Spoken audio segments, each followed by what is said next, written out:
E aí, depois do empresário, do empreendedor entender essa parte, né? Qual é o momento ideal dele montar o time, surge o seguinte questionamento. Como que ele vai contratar as pessoas para esse time de venda, né? Quem ele vai contratar e quais são as perguntas que ele tem que fazer nesse processo de vendas para achar as pessoas certas para o time dele, né? Maravilha. Então, existem várias estruturas, né, de times de venda, de como a gente monta. Existe uma estrutura muito conhecida no Inside Sales, que eu vou mostrar aqui, a gente vai bater esse papo. Mas eu acho que a pergunta ideal é, qual que é o momento que eu tô pro time que eu vou montar?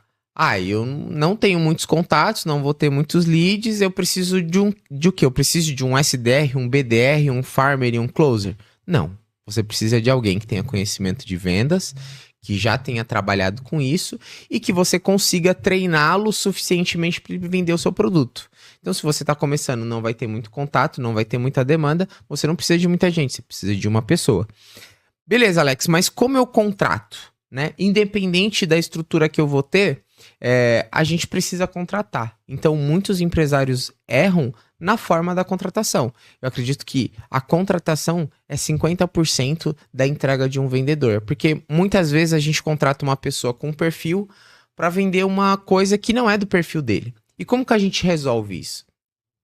A gente tem uma metodologia que se chama DISC, né? O que é essa metodologia? É uma metodologia que basicamente, ela engloba as pessoas em caixinhas de comportamento. Então a gente tem aqui, vou até pegar uma colinha, que o DISC, ele é separado nas letrinhas ali. Então a gente tem o D de dominância, o I de influência, o S de estabilidade, né, de stability do inglês, e o C de conformidade. E o que quer dizer essas pessoas? É um teste que a gente aplica. Então basicamente você vai formar um funil de contratação. Então, o que eu preciso para o meu vendedor? O meu produto precisa de alguém que seja para frente, precisa de resultado. Todo produto vai precisar de resultado, mas ele precisa encarar um produto que vai ter uma complexidade grande, ele precisa ser uma pessoa que seja bastante forte quando ele tiver passando as objeções para esse cliente, quebrando as objeções, trazendo mais implicações. Então, eles são as pessoas que são mais objetivas, focadas em resultados, que estão em alta performance, que ele não é um cara tão analítico, ele é um cara mais para frente, é um cara mais pensado em resultado, tem um foco muito grande, muito competitivo. Então, as pessoas normalmente muito competitivas, elas têm alguns comportamentos que a gente encaixa dentro do D de dominância. E tem um influente, que é aquela pessoa extrovertida, que se comunica muito bem, que ela é muito entusiasma, antes de pensar, ele escuta, antes de falar, ele escuta bastante, raciocina sobre aquilo, sempre tem uma opinião. Então, ele é bastante comunicador. Ele é bem parecido com o dominante, só que o dominante, ele exerce muito poder sobre as outras pessoas. Normalmente, ele é aquele cara que tem um perfil de liderança, ele domina a conversa, ele sempre puxa a responsabilidade para ele. O influente, ele tá trazendo pessoas, conseguindo comunicar, conseguindo passar ideias, mas ele não vai ser tão poderoso assim, e também ele vai ser um pouco mais analítico, ele vai conseguir estabelecer relações com base no que ele tá conversando com as pessoas. A estabilidade. São pessoas mais calmas, mais pacientes e são ótimos ouvintes. Essas pessoas, provavelmente de estáveis, ela vai ter um perfil para vender certos produtos. Então vai ter produto que às vezes, por exemplo, vamos imaginar que você é um vendedor de uma clínica de psicologia. Provavelmente você vai precisar ter uma habilidade, você vai precisar ter comportamentos em que você precisa ouvir mais, porque a pessoa provavelmente ela tá procurando uma solução ali para resolver um problema mental que ela tem, uma situação que ela tá passando, e normalmente as pessoas querem falar, nossa, eu preciso de um psicólogo porque tô passando por tal situação. Se for um cara, por exemplo, muito dominante, muito influente, ele vai querer falar, ele vai querer abordar várias coisas e talvez não é esse momento. Então, precisa de uma pessoa que escute mais, ela tenha mais essa empatia, ela consiga entender o outro lado primeiro para depois ela se posicionar. E aí a gente vai pro último perfil ali, que é um perfil mais conformista, né? Mais de conformidade. Ele é muito detalhista, muito analítico, muito criterioso. Então é aquela pessoa que é mais voltada para dados, uma pessoa, provavelmente ela não vai ser um vendedor. E aí assim, existe o perfil certo para um vendedor? Não. Porque cada produto, cada serviço, cada tipo de venda, você vai ter um perfil diferente. Então, isso que é importante entender. Pô, a minha venda, ela é uma venda mais detalhista, ela é uma venda mais rápida, ela é uma venda mais criteriosa, ela é uma venda que, por exemplo, é um produto muito técnico. Né? Às vezes é um produto muito técnico que você tem que passar, você tem que emitir relatórios, você tem que passar dados para aquele cliente, porque ele gosta de ouvir isso. Quanto mais dados ele tiver, mais ele acha que você tem credibilidade. Então talvez você precise de um perfil mais conformável, mais estável, dentro dessas características. Agora, o seu produto é um produto que você tem que aguçar a criatividade na pessoa, você tem que quebrar muitas objeções, porque ela tem um ticket muito alto.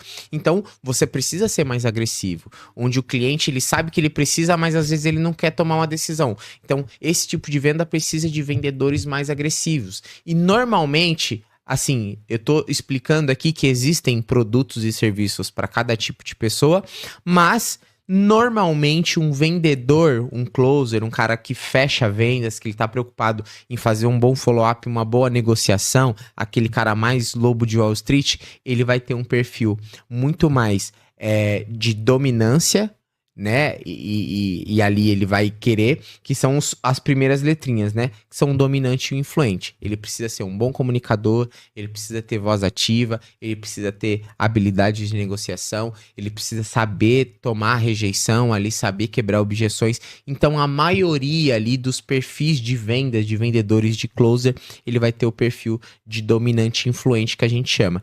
E aí como que a gente faz isso? Então existem vários aplicativos, vários sites, existem até alguns PDFs que você pode passar pro seu recrutador, pro seu time de RH fazer. Então fala, olha, a gente vai abrir uma vaga de X aqui na empresa e eu preciso que essas pessoas tenham um perfil de dominante e influente.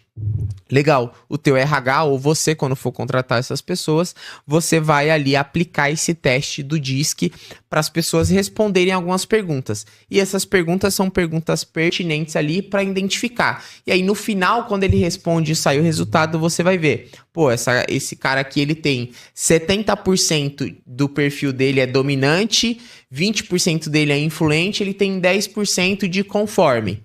Então você sabe que ele tem X% das duas principais características se você quer um cara mais lobo de Wall Street, mais pra frente, mais negociador. Ah, eu preciso de um vendedor que seja mais analítico, eu preciso de um cara que entenda mais de dados, que ele não perca tanto pra comunicação. Então talvez você precise de um conforme influente.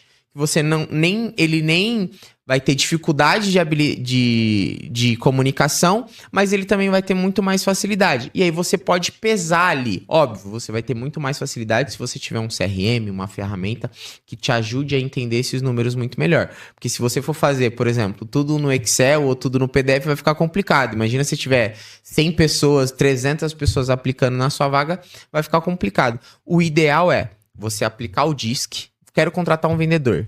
Vai aplicar, vai fazer todos os filtros ali de currículo que você tem, de localidade, data de nascimento, quantos anos as pessoas têm, da onde ela mora, tal. Você fez esses filtros. Depois, antes da sua entrevista presencial, o que você vai fazer? Aplicar o DISC. Manda para ele preencher na casa dele e aí não tem pergunta certa e errado. É perfil. Cada um vai responder de um jeito porque cada um pensa de uma forma. E aí você vai ver os níveis que ele tá de cada um. Qual que é o nível de influente que ele tá, qual que é o nível de dominante que ele é, qual que é o nível de conforme que ele é e de estável que ele é. E dali pra frente você vai traçar uma regra. Beleza, pra minha vaga de vendas, eu preciso que ele seja no mínimo 60% influente e dominante. E aí você vai conseguir ter uma noção de quais são os perfis. Tá? E aí a gente vai para uma segunda parte que eu acredito que são as perguntas na entrevista. E assim, a pergunta na entrevista, ela depende muito de qual é a posição. Você está contratando o quê? Um hunter? Você está contratando com um negociador, um closer já? Que a gente vai explicar o que é. Então, vai depender de cada coisa. Então, por exemplo, perguntas que eu acho que são ideais para a gente fazer em qualquer entrevista, independente da posição que ele vai ocupar. Quantas vendas você já fez? Quais eram as empresas que você tinha meta e como que você lidou com elas? Quantas vezes você bateu a meta e quantas vezes você não bateu? O que você faz quando você não bate uma meta? Outra pergunta boa. Quando acontece algum problema no marketing, você fica com lead. Você fica sem lead. O que você faz? Quando o cliente te diz não, quando o cliente não te responde, qual que é a sua primeira atitude? Quando você tem um problema um problema pessoal, como que isso impacta nas suas vendas? O que você faz quando você fica 2 meses sem bater meta? E aí você vai tirando informações daquela pessoa de atitudes. A gente não precisa saber exatamente números. Ah, quantas vendas você fez? Ah, me vende essa caneta aqui. Pô, me vende essa caneta aqui. Pode ser que ele te venda. Ele estudou ali na casa dele, ele vai te vender alguma coisa ali que você falou. Agora, ele consegue fazer uma simulação de um produto que ele já vendeu? Às vezes não precisa ser do seu próprio produto, pode ser de um produto que ele já vendeu. Agora, eu quero saber qual é a atitude dessa pessoa quando ela tá 2 meses sem bater meta. Como que ela se sente? Ah, eu tento entender com o meu gestor, tal, e eu não me desespero, fico tranquilo, porque eu sei que no próximo... Pô, você não pode ficar tranquilo. Pra mim, o sentimento do vendedor, daquela pessoa que tá trabalhando com vendas, ela não pode se sentir tranquilo quando ela tem um problema, quando ela não tá batendo meta. Pô, não bati meta um mês. Não bati meta o segundo mês, alguma coisa tá errada. A gente precisa fazer alguma coisa. Então, na entrevista, a gente precisa fazer perguntas que vão gerar, vão nos dizer quais são os comportamentos daquela pessoa quando alguma coisa acontece. Pô, quando o teu gestor te aumenta a tua meta, que já era alta, como que você se sente, o que você faz? A gente precisa entender o que ele vai falar. Fala, meu, não dá pra fazer? Ele já é uma pessoa negativa. Meu, não dá, essa meta que você colocou pra mim não dá. Ou ele vai falar, cara, é um desafio. Preciso de ajuda porque a gente vai ter que ter um pouco mais de lead. Se eu tiver isso aqui de lead, eu conseguir trabalhar isso, eu vou fazer isso aqui, vou encaixar na agenda e vou tentar chegar nesse resultado pra gente chegar nessa meta. Pô, é uma pessoa que ela já tá... Não, pode deixar tudo comigo. Eu vou fazer de tudo um possível pra conseguir chegar nessa meta, mas eu preciso de ajuda de você. Pô, beleza, é isso que eu espero dessa pessoa. Agora, a pessoa que ela já tem um consentimento, fala, olha, não dá. Ah, não, eu já falo pra ele que não dá pra ele nem começar com uma meta dessa e a gente quebrar a cabeça aqui no final do mês e ficar todo mundo frustrado. Não, a gente não pode ter esse sentimento. A gente tem que ir lá, a gente vai jogar um jogo de futebol, a gente quer ganhar. A gente não tá pensando, o time é muito forte, não vai dar. Não, a gente tem que ir pra ganhar, vamos dar tudo nesse jogo pra ganhar. Então, a gente tem que fazer perguntas, elabore perguntas pros seus vendedores de comportamentos. Como ele se comporta em X situações, principalmente nas situações que são problemáticas. Não bateu meta, quando o cliente não responde, o que você faz quando você não tem lead, o que você faz quando você já tá 2, 3 meses sem bater meta. Então, essas situações vão gerar comportamentos. E aí, sempre perguntar uma experiência. Quando você ficou sem resposta de vários clientes porque o marketing não estava bom, o que você fez? Como que você contornou essa situação? Quando você teve um gestor que aconteceu isso, o que você fez? Então, a gente sempre precisa tirar das pessoas como elas se importam nas situações que ela passa. E aí você vai conseguir escolher entre um perfil ou outro. Eu acho que, independente do perfil de vendedor que você vai contratar, essas coisas são muito importantes de entender.